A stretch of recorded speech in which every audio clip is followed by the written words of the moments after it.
Hey, what's up, guys? It's Mike. It's Dan. It's you. Let's talk about traveling, across the ocean to meet someone you met online. Yeah. Oh, so this story, man. Oh, I'm just shaking my head because this guy from Holland, Alexander Pieter Cirk, 41 years old, met a Chinese girl online on an app.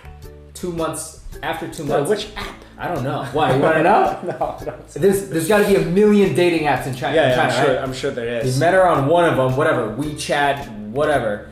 And within 2 months, he was so infatuated with her, he flew to the airport to meet her, but she never showed up. Well, let's talk about the backstory a little bit. There's more to it. So apparently they've been talking online, and they've entered into a relationship. And then from what she's saying, he was being callous towards her. Towards the end of right before he came, apparently. So then he just texted her a picture of his plane ticket. He's like, I'm coming. He's like, I'm coming. And he shows up at the airport. She's not there. Yeah. He waits there for 10 days. Yeah. Gets like malnourished. Yeah. And then goes to the hospital. Yeah. Yeah. I mean, it's important to point out that he has diabetes, like pretty severe diabetes. So not getting any treatment and basically not getting well rested and not eating right and waiting at the airport really exacerbated his symptoms. So he actually ended up in the hospital. Can we talk about the actual act of meeting someone online and flying somewhere, like basically from Europe to China? Yeah. It's pretty far, right? That's far. Yeah. So he meets a Chinese girl. First of all, I'm suspicious right then because it's the land of fakes, right? You gotta be! We all know this, guys. We all know this. If you met someone in China right now, you have to think in the back of your mind, is this person real? Yeah. You have to. Or is this person a guy? But I always feel like it's not just in China. It's like when you meet anyone online, anywhere, there's such thing as a catfish out there. Yeah. And you should, not only should you be cautious about meeting them, but you should also make sure that the other person agrees to meet up with you before just flying there. Well, okay.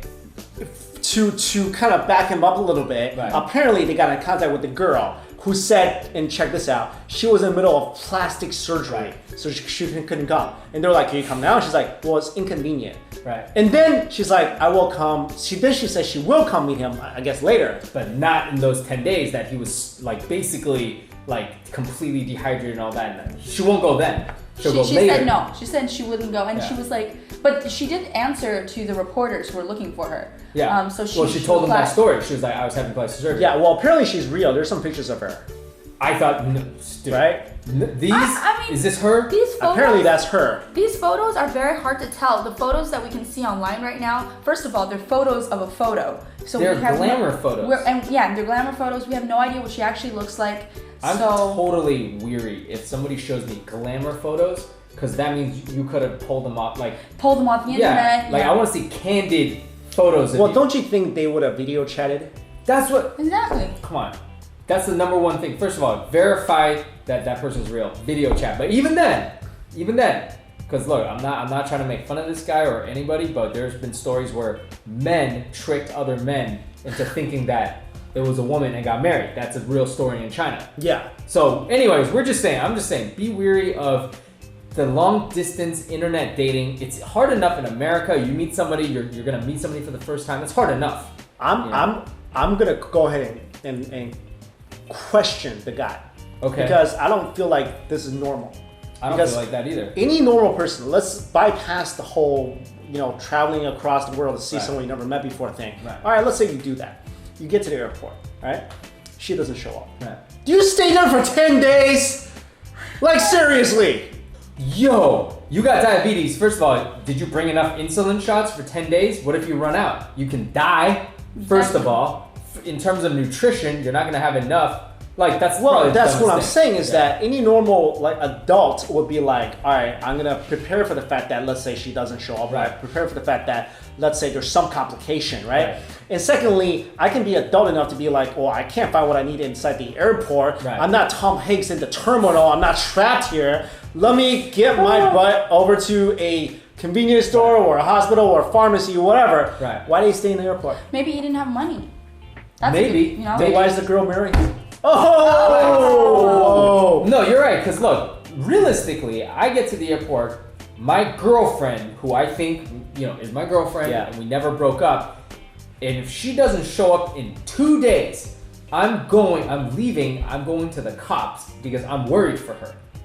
What? Yes, because why wouldn't she have contacted me first of all? First of all, she never replied and said she was coming. Well, I'm just saying, if I'm waiting for someone with the thought that they're coming to see me and they don't show up. But she never said she was going to come. No, I know, but the guy obviously thinks she's going to come. I totally agree that I think that this guy did something really irresponsible to both his health and to his, like, just mostly to himself. I mean, there's always a chance, even if the girl wanted to show up, that something happened that she couldn't show up. Right. He should have well planned this. He should think, oh, you know what if I get there and, you know, she doesn't show up, I need a place to stay, I need my medication, I need to, like, have a backup plan, I need tickets to go back home, and, like, all of these things. But he didn't even think that through. So what the heck? He could have had her phone number, her name, ask anyone at the airport to be like, can you call her? Because it's been a day and she hasn't shown up. I mean, any of those things. Yeah, how come she? That's what I'm saying. There's no phone number. I think he's weird. He's got some he's something wrong with this. Like this whole thing is just so. This whole thing. Okay, let me ask you first of all, as a girl. Yeah. Creepy or romantic? Creepy. I think it's creepy. Creepy, because here's the thing. If I were, I have nothing against online relationships, but it has to be like, hey, you know, the guy needs to be like, oh, I'm thinking about coming to see you. What do you think? I'm like, oh, right now it's not a good time, or because I'm gonna go get some plastic surgery. Right. So why don't you come in a month when I'm recovered? Or be like, oh yeah, sure, come and I'll meet you. Here's my number. Yeah. When you come, like find me here. I can't pick you up, so take a cab to this address. Exactly. I'll be there. So you know how like the girl was like, oh, I can't see him right now. Okay, so this girl, I don't know what to think about her either, because it's kind of mean to leave him hanging like that. Definitely. But I can also see that if she really didn't expect him to come, and then all of a sudden he came and he attracted so much media attention, she's like, yo, I don't know if I want to be a part of this anymore, you know? Well, let me ask you, is the plastic surgery I'm brushing my hair? I can't come because I'm having plastic surgery. Is it an excuse? Is she really having plastic surgery? That's her right now, 50-50. I don't believe that. You think about it, right? Let's say they corner her because she's like, all of a sudden, they have her name, she's talking to a bunch of reporters, they're like, why didn't you show up? She had to think of something. Yep. It's usually, when you think of something, it's usually someone in your family dies, or something's wrong. Medical emergency. Just like Joey Tribbiani, she was like, I'm getting a hair transplant, I'm going to leave for Monica's wedding. You're absolutely right. But here's the thing, why choose something that could potentially have somebody hate on you for? Why can't it be like, oh, I was really ill, I was visiting my family. I mean, like, maybe, you know, something like that. Maybe she didn't think of those things. Maybe she, like I said, Joey Tribbiani. Yeah. He was like, I need to have surgery. Maybe she's really bad. Or like Chandler, I'm flying to Yemen. Like, they're just really bad on the fly. When she says, I'm having plastic surgery, it doesn't make her look so good. No, it doesn't. Because it's like, oh, like, so you went to have plastic surgery when you knew that a guy was coming to see you. It's almost like, you know, it doesn't make her look very good. Right. She also was like, okay, he was mean. He was being a little mean to me before all this, like you said. And when she saw the tickets, she was like, oh, I thought it was a joke. So she basically is thinking, this guy's not coming. But it just kind of shows also kind of like this girl, it doesn't feel like genuine. It doesn't feel genuine. This whole thing is messed up. This whole thing gives me a creeper vibe. Oh, absolutely. The whole situation. Like I'm all game on romanticism. Yeah. I'm a biggest romantic there is. I love stuff like this.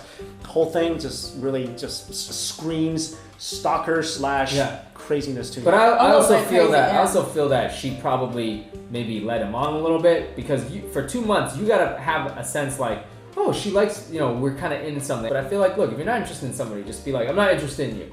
And then you just make sure they don't come so here's what I think, though. She might have been undecided, though. It's only 2 months. Think about it. Okay. So, like, maybe she's thinking, let's see where it goes. And all of a sudden, he's like, okay, I'm going to come see you. This is the creeper part. It's not like if he's waiting for her, right? He sends her a message. He's like, "I'm coming." He says he's waiting in the airport for 10 days. That doesn't make any sense to me, because if she didn't show up, why would you expect her to show up the next day or the next day? Right. Why would she think that you are still at the airport? No, he's not thinking about it. He's not thinking about it. Here's the thing. I feel like the issue with the story is it's obviously not mutual. Because this could have been a totally different story if, say, the guy was waiting there and the girl at the end was like, oh my god, I totally got the date wrong. Of course. I really wanted to see you. Of course. And and then she rushes to the airport. She's like, oh my god, I can't believe you waited for me. It's like, I don't know. Wouldn't any girl be like, where are you now? Yeah, exactly. No one would expect you to still be at the airport.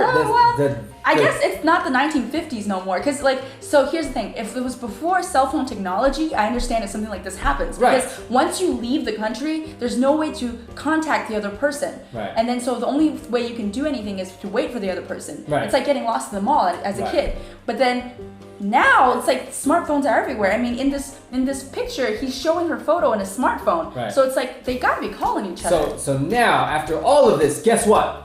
The guy's like, oh yeah, we're still together. And Are they? yeah, they're still together. And he says, and he goes back to his car. He's back in Holland now, and he's like, maybe one day we can meet. Wow. One day. Suspicious, but let us know what you guys think about this story in the comments. Thanks for watching, everybody. See you Later.